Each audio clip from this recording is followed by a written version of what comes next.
Well, I think the fabric of the organization will change in the future in the sense that with a more and more artificial intelligence, which is a prediction technology, what will happen is that you need to use more and more judgment.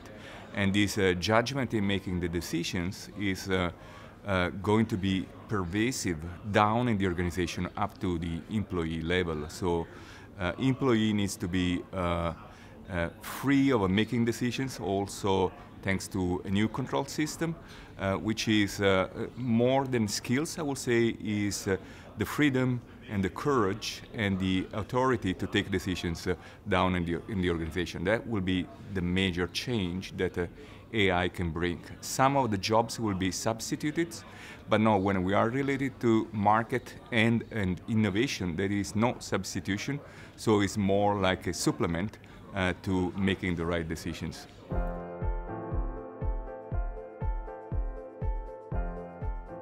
As I said, it depends on the jobs. You know, some jobs can be automated, so the predictive technology or prediction technology is getting up to making the decision. So we call this automated decision. But now other jobs, we think about making decisions for market, for strategy, for innovation. AI technology can be a great supplement.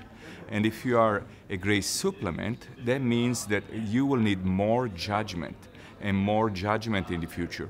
And we have seen this in organizations like Unilever, where they developed some new tools, which are big data and AI power for marketers. And the marketers had the situation, experienced the situation of having more and more business decisions to be made on a weekly basis, and using judgment where the AI was just informing the decision, but no, they still had to use judgment.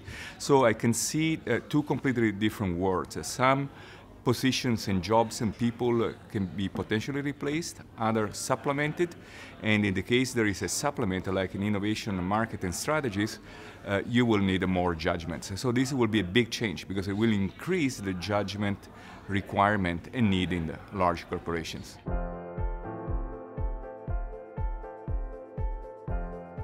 Well, there are two levers for doing this properly and exploit the technology. The first one, you want to have a distributed system. So let's forget the old system of having a dashboard for just the top leaders. I think with AI and big data, you can really have a distributed system where all those informations and predictive technologies can go down up to the employee level. So distributed information system and distributed information up to the employee is very important. The second one, we need to change the control system. We need to change the control system, so going from the old preventive system, like for example in a bank.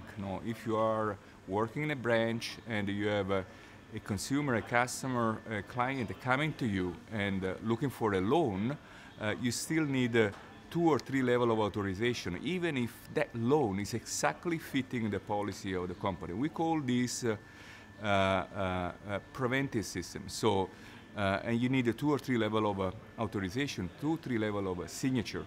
This is obviously a barrier to true empowerment. And we've been speaking about empowerment in the last 20 years, but the reality is most of the organizations are still in a control system and in a preventive system of control.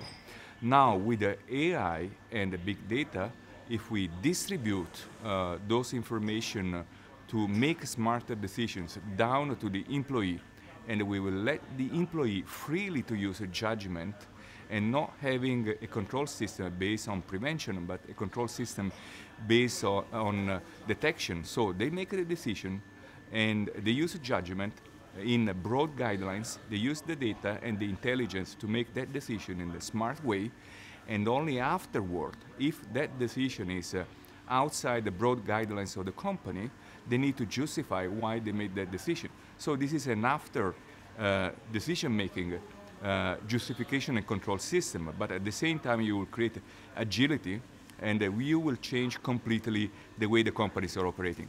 True empowerment can come And true empowerment can come thanks to the new technologies, particularly in innovation and market and strategy related decisions. And we will finally can walk the talk. So as thinkers, as academics, as faculties, we have been writing books on empowerment, but this has not really happened except a few companies. And I think we can use technology for a touch of humanness and not just to be scared because the jobs will go away.